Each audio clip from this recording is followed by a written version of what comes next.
Oi, tudo bem com vocês? Seja bem-vindo a mais um conteúdo do nosso canal. E desde já, eu quero que você deixe o seu like aqui no vídeo, tá bom? E também que você possa se inscrever. Vou dar um tempinho aqui para que você possa se inscrever no canal, porque isso é muito importante para nós. Já se inscreveu?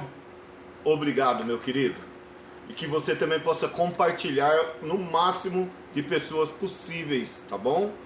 Vamos lá por assunto então. Meus queridos, será que é possível você ter a fé abalada ou abalar a fé de outras pessoas por crer diferente da maioria? Por exemplo, eu creio que o dilúvio é local, mas a maioria crê que ela é universal, ou seja, global.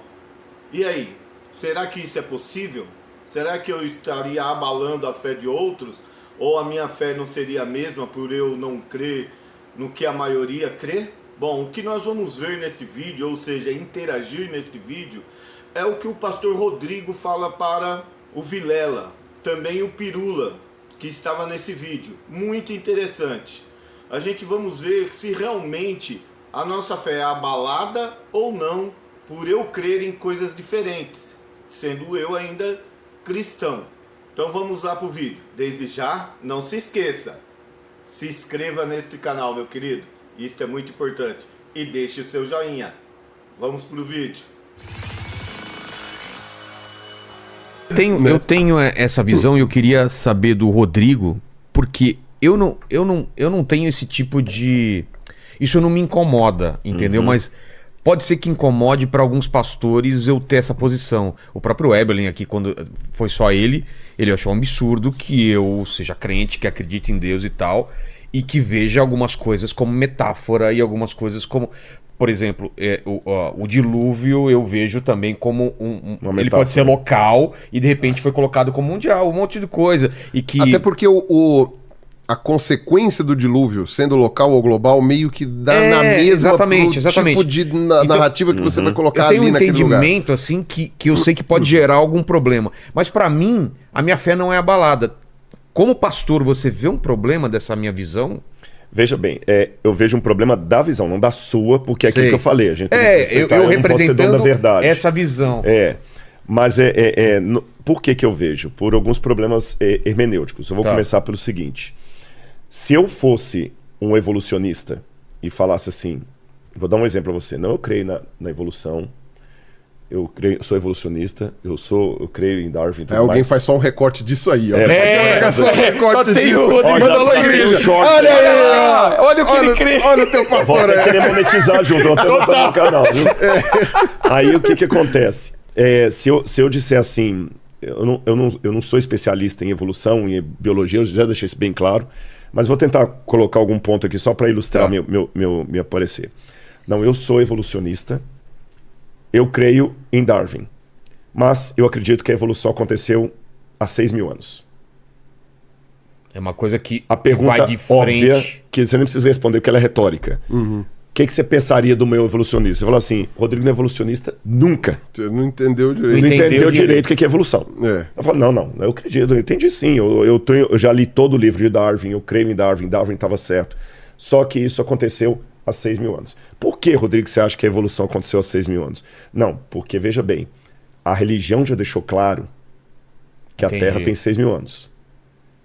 Então, eu vou... Completou uma lacuna eu vou aceitar Darwin, mas eu vou misturar Darwin para não ficar mal com os religiosos. Eu estou criando um universo tipo do Homem-Aranha lá, universo paralelo. Aranhaverso. Aranhaverso, né?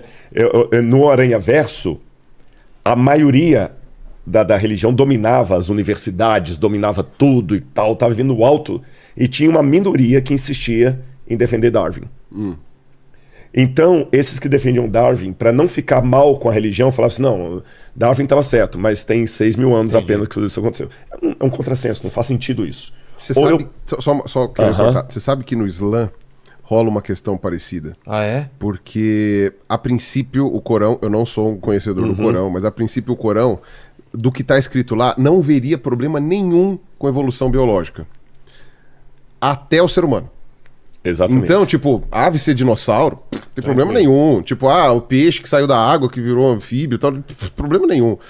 Agora, quando chega no ser humano, sim. Então, tem relato de professores de biologia que ensinam a evolução do jeito certinho dali até ser humano. Entendi. Do ser humano não pode falar. Exatamente, é mais ou menos isso. Então, esse hibridismo ele é complicado. Em que pese a realidade de que tanto o evolucionismo como a teologia são saberes em construção.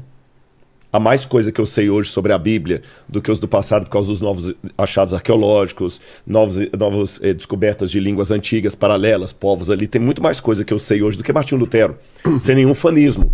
É porque eu tenho mais conhecimento do Oriente Médio hoje do que mais acesso, coisas que foram corrigidas. Falei do exemplo da tradução lá, né? Deus criou os animais segundo a sua espécie. Hoje a gente sabe que não é daquele jeito.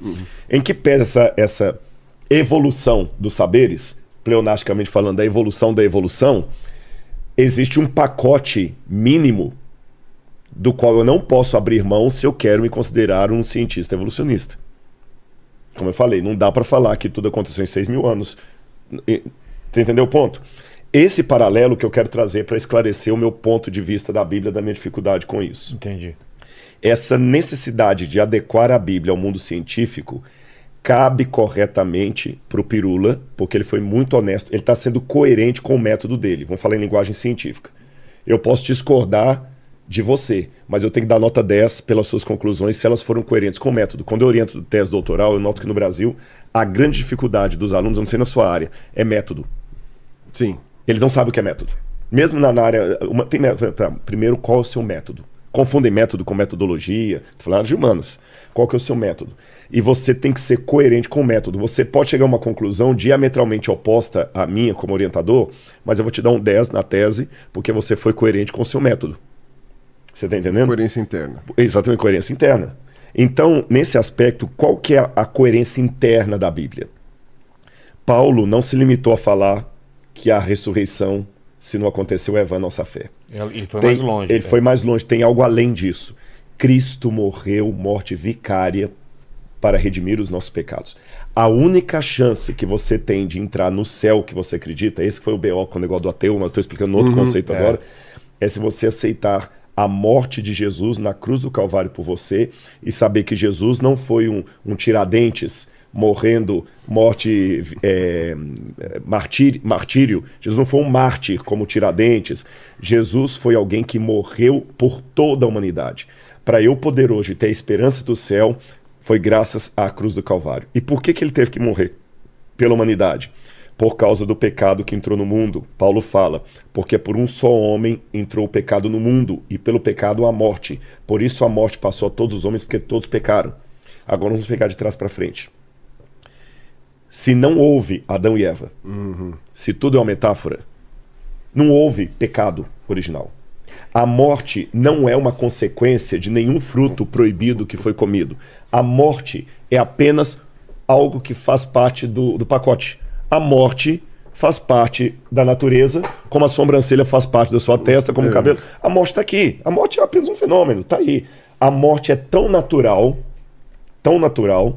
se você discordar de mim, pode falar, viu? A morte é nesse esquema evolutivo, ela é tão natural como o nascer do sol, as fases da lua. Pode ter uma variante aqui ou ali por uma questão de climatização, de ecologia, de desastre ecológico, mas são pontos na reta. De maneira normal, a morte faz parte do processo evolutivo. E vou até dizer mais, a morte é até algo benéfico, porque é a morte que permite a existência de novos seres, de novas espécies, de procriação, estaria meio lotado. Lotado, o mundo seria insuportável isso aqui. Então, peraí, se a morte é um processo natural, então, que morte é essa que Jesus veio nos livrar?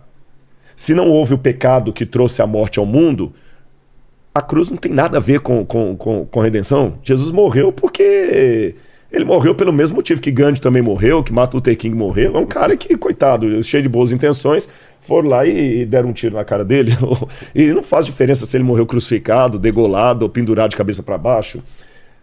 E se ele não morreu realmente a morte vicária, o que o padre está fazendo na igreja com a hóstia consagrada, falando eis o Cordeiro de Deus, o corpo de Cristo? O que os protestantes estão fazendo quando falam, não, eu creio na volta do meu Salvador? Ele nem Salvador é. O que os cariocas estão fazendo com a baita de uma estátua, que eu tô voltando ao ateu radical que eu seria. O que os cariocas fazem com aquela baita daquela estátua mentirosa chamada Cristo Redentor, se ele não foi redentor de porcaria nenhuma? Então, existe um problema metodológico, agora não é método, metodológico, nessa interpretação que quer conciliar dois mundos que são inconciliáveis. Então, meus queridos, o que vocês acharam do vídeo? Você acha que tem alguns pensamentos ou alguma coisa que você discorda que pode estar abalando a fé de outros? Ou não? Meus queridos, tem coisa sim, né? Que se eu penso alguma coisa que seja heresia, por exemplo, lógico que isso vai abalar a fé de muitos. Mas tem coisas que não ofende a pessoa de Cristo, não é mesmo? Como eu pensar que o dilúvio ele é universal, ou pensar que ele é local ou não, isso não afeta a pessoa de Cristo. E outros exemplos que nós podemos dar aqui. Mas eu quero que você deixe aqui nos comentários embaixo o que você achou de tudo isso? O que você achou da resposta do pastor Rodrigo? Você acha que ele foi feliz ou foi infeliz em sua resposta? Tudo bem, meus queridos? Então eu espero que você deixe o seu like no vídeo, se inscreva e deixe o seu comentário aqui embaixo. Tchau!